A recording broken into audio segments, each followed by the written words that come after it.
Hi everyone and welcome back to episode, you haven't been here before, welcome to episode 6 of my In Charge series. This is the final episode of my In Charge series, the final sit down chat because, drumroll please, I need to cough, damn it, ruin my own drumroll.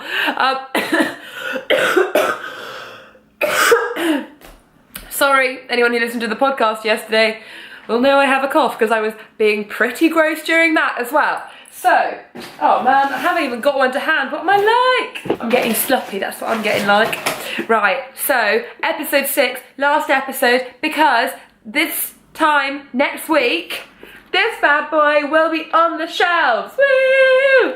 As in to say, in 6 days from now, my book will be out. That is Thursday the 13th of July. Like, I don't know what to do with myself. I'm so excited. I'm so sorry. I can barely speak. I'm also so nervous. I'm also so sweaty. And I realise, like, every single one of these videos I've made, I'm like, oh my god, I'm so hot. But actually, every time I've done it, it's got hotter and hotter and hotter. So I'm like wearing less clothing and I just have to put my head under the sink, so I'm literally a mess. So basically, I just want to start, before I start, if you know what I mean, I just want to start by saying a couple of things. First of all, can I just say a massive thank you to everyone for the support that I've had, because it's been like phenomenal, like it's been so cool, and people have been so nice and telling me they've pre-ordered it and sending me screenshots of their pre-order. Oh, like, I don't even know what to say, like it makes me so happy, so thank you for that. The other thing is, next week, like, I don't want to stop doing YouTube, and I only kind of planned as far as here, but I definitely don't want to stop it. So if you want to keep, like, if you want me to keep doing videos after the book is out, like, you know, just on blog stuff again and whatever, let me know in the comments, because I will certainly keep doing it if the want requirement, I don't know if people still want me to do it. And then also I've decided, I think I'm gonna vlog next week, the day the book comes out, because someone asked me to do that and I was like, that's actually a really cool idea. So this is technically the last sit down episode of the In Charge series, but it won't be the last time I use the hashtag, basically, because I'll do it for the publication day vlog, which could be really anticlimactic and boring because it'll probably just me like running around the house like a headless chicken. So basically, my last episode before it comes out. In this, I wanted to talk about my final chapter, which oh my god, what is happening to my eye? No, it's okay. So I kind of want to talk, the last letter that I wrote, I think. So just so you know the format of the book, it starts with Dear Emily age 13, and then, so that, if anyone missed it, last weekend was in the Daily Mail. The first chapter was in You magazine, which came out on a Sunday. So that whole thing is printed there. If you want to go, I'm sure it'll be in the archives if you go and have a goggle. So it starts with Dear Emily age 13. Then it does sort of like Dear School. Obviously we're getting a bit older, and it sort of looks at my life. So then it's Dear the person who catfished me, Dear Prosecco, Dear my friends, whatever. And it kind of goes in order. And then the more grown up I get, like, in the stories, the more grown up the issues become. So it's sort of done in chronological order. And then the last couple of chapters is like Dear my mum, Dear me as a mum, and then Dear Emily age 70, which is quite nice because I really enjoyed writing my Dear Emily age 13. It was like all the things I wish I'd known. And then for my Dear Emily age 70, like, I kind of, when I had the idea for the chapter ages and ages ago, I was like, as if I can put anything in there, you know what I mean? Like, what am I really going to say to 70-year-old me? That's going to be such a shit one to end on. But I actually had so much fun writing it, because it was like, there's so much stuff that I know now. People say all the time, like, you know, live while you're young, and you're only young once, and you'll never be more beautiful than you are now, and you'll never be younger than you are today, and live each day as if it's your last. You know, you get given so much like philosophical advice, and really sort of, it's actually a lot of pressure if you ask me, you know, when someone says to you like, sorry, I'm just so sweaty. I do think it is like a lot of pressure, and someone's like, oh my god, this is like the best, this is the best time of your life, appreciate it, and you're actually feeling a bit shit, and you find yourself being like, oh my god, leave me alone. If this is the best it gets, the rest of my life's going to be terrible. I can't have an amazing day today. Today isn't my day. And I do find that there is quite a lot of pressure, but I found it really fun, and I'd actually recommend writing a letter to your 70-year-old self with this in mind, because I found writing this letter to be so eye-opening about where I am today. You know, it was all the things I wanted to remind 70-year-old me to keep doing. You know, I wanted to check that she's still laughing. I wanted to check that she's spoiling her grandkids. You know, like, everything I have planned for my future. You know, like, every time I think of myself as an old person, and I do kind of imagine myself sitting in a rocking chair, smoking a fag, like throwing things at children who are being too noisy on the lawn. But no, I'm kind of kidding. I've always had kind of like images for myself and ideas for myself when I'm that age, and it was quite fun, like, talking to that person and like seeing, like, kind of reminding them what, I mean, maybe I will read it when I'm 70 if I make it, or when I make it. But it was really like fun to sort of talk about like everything that I have planned for 70-year-old me and everything I think is going to be a thing when I'm 70, and kind of remind 70-year-old me, even if she never reads it, I don't know, it made me really appreciate today, if you know what I mean. Sort of writing to a woman whose knees probably hurt, and whose best years are behind her, and who is grey, and who can't go out drinking Jaeger bombs till 4 in the morning and then sort of get through the next day. You know what I mean? Like, it made my time now feel really, really precious, and that was a really nice way for me to conclude this book, because I just became so much more appreciative of my life. And I made a promise. I need to find the promise that I made. But I made a promise to 70-year-old me. And I wrote this letter maybe 6 months ago, and I really have sort of tried to like live by it a little bit and promise and keep my promise, which has been really, really fun. As what I can promise you though is that I will not take my life for granted, and then I'll do my best to make each second count. I promise you that whenever I can, I will live in the moment. I will say yes to more things, and I will open my heart and my mind to more experiences. I promise you I will do the best I can. And I mean, a bit soppy even by my standards, but I just think I owe it to me as a grown-up to make the most of my life today. I follow the Self-Esteem team on Twitter, which is a great account and you should definitely follow it.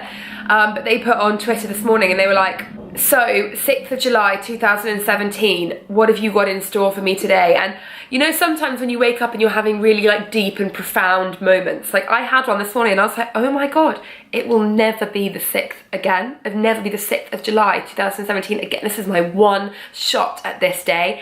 And I don't know, this whole chapter sort of brought that home to me and made me really want to appreciate life and appreciate every day. And that sounds so hippie and weird, and obviously like that is the dream. Obviously we all want to appreciate our lives as much as we can, but I don't know, I found writing this chapter to be quite insightful and quite exciting and quite adorable, and I felt a little bit like Busted when they sung the Year 3000 song, except I wouldn't be telling my mates that their great-great-great-granddaughter's pretty fine, because I've always thought that was creepy as hell. And I don't predict that we're going to be living underwater by then. Sorry, I didn't put my phone on silent. I think what I realised when writing this, and I'm actually writing the whole book, I don't know, I had some epiphanies, and there's no way of saying it that doesn't make me sound cheesy and weird and kind of like annoying to everybody that isn't me. There's so much in my body and in my life that I don't like and that I have spent so much of my life hating, and I'm only, I'll be 23 next week, but like I'm so young. And what I realised writing this was like how much of my life so far I've spent being actually really, really unnecessarily and unfairly unhappy about everything. Like, and that's not me being self-indulgent, that wasn't me being pathetic, that was just the way that's how my life has been so far. You know, I've done a lot of, I haven't done enough self-love, I haven't been confident enough, I've let things pass me by, like I haven't believed the best for myself, I haven't had the best self-worth and self-confidence. And I sort of realised writing this, and then definitely like bringing it to a climax in the last chapter, was like, I am so lucky. We are all, by nature of being alive and being here today and having hands that work and feet that work and vocal cords that work, and like it's the little things. Like this morning I ate 2 boiled eggs. What a miracle is that? Like, eggs have always blown my mind. They come out of a chicken and then you put them in the water for a few minutes and they're delicious. Like, work that out. And despite my cough, everything in my life is so amazing. I've written a flipping book and I've got incredible support, and I know that I'm gonna look back at this time in my life and be so happy with it and so proud of myself and so amazed that I did it. I know that I'm gonna look back on this time in my life so fondly, and I'm just so aware that it's all too easy to let something just flash past you. And that has kind of been the epiphany that I've had here, is it's like, I've wasted so much of my life not being happy, and for a lot of that time it's been totally out of control, like out of my control. It's been circumstantial, it's been the way my head is, it's been things that I couldn't see a light at the end of. And I know that happiness isn't necessarily a choice. You know, you don't wake up in the morning feeling sad and think, you know what, I'm just going to be happy today. You don't put a plaster on it. You don't, the way that mental health is, the way that sort of happiness is, you don't just get over it. But I think there are days, certainly in my life, where I could. And I feel like looking at this, it's not that I didn't have cause to be upset in my life. It's not that I haven't had cause to be, you know, lacking in confidence or, you know, slightly missing opportunities. It's not that I haven't had cause to do that. It's more a question of what I do with that now. You know, I can't regret anything. I don't regret anything looking at my life, looking at this book. I don't regret my life so far, but I think I have learned a lot about myself, and I know that some days they're just no good. Some days are write-offs. Some days you can't make them happy. Some days it's not, there's not a quick fix. But I think looking at my life, taking a step back and looking at my life in general, which is what writing Dear Emily Age 70 made me do, was really look and think, can I make the most out of today? Like, is there something good that I can hold on to here? Is there a positive? Like, and it's just made me look at my life in a much clearer, more positive way, in that, yeah, some days you can't fix it, but some days you can. And if you are given even the slightest opportunity to make your day better, or make your life better, or make somebody else's day better, take it with both hands, because this is the last 6th of July 2017. Do you know what I mean? The day you're watching, it's the last 7th of July 2000. Never be that day again. And I always get scared by those things, but I don't want to make it a scary thing. I don't want you to be listening to it and thinking, oh shit, I haven't cured cancer today. It's more a question of just like, let's just make something great happen today. Even if it's just like fitting a whole slice of pizza in your mouth. Just do something that makes each day memorable. You know what I mean? Like, just, I don't know, it's just trying to make the best out of a bad situation. And it sounds so stupid, but I don't know, I just really found that writing my last chapter. And we don't know, you know, Busted reckoned that in the year 3000 we'll all be living underwater. I mean, I won't be 70 in 3000, I'll be long gone, but yeah, I mean, really long gone. The world is gonna change. Like, the world has changed a lot in my lifetime so far, and the world's gonna change even more by then. And now is a very scary time to be alive. Like, just what I've written in here. The war in the Middle East is breaking my heart. Syria is being torn apart, and World War III is actually looking imminent, judging by North Korea's behaviour. The migrant crisis is at its worst so far, and it seems there isn't space for all these people in Europe. Either that or the government are being total twats. I think it's a bit of both. The whole of Europe is on terrorist watch, not unsurprisingly, considering attacks are happening at least once every 6 months at the moment, and plots are being foiled at hundreds of times a day, or so MI5 suggests. I think the Russians are up to something, but it's hard to know for sure. Donald fucking Trump is now the President of the United States. I have no words other than that I am scared. The UK decided to leave the EU last year. I don't know why, and no one knows yet if it's a good thing or a bad thing. I suppose we'll have to wait and see. Last year, everyone legendary and amazing died. Don't know why, but it was horrid. It meant that 2016 was basically the worst year ever.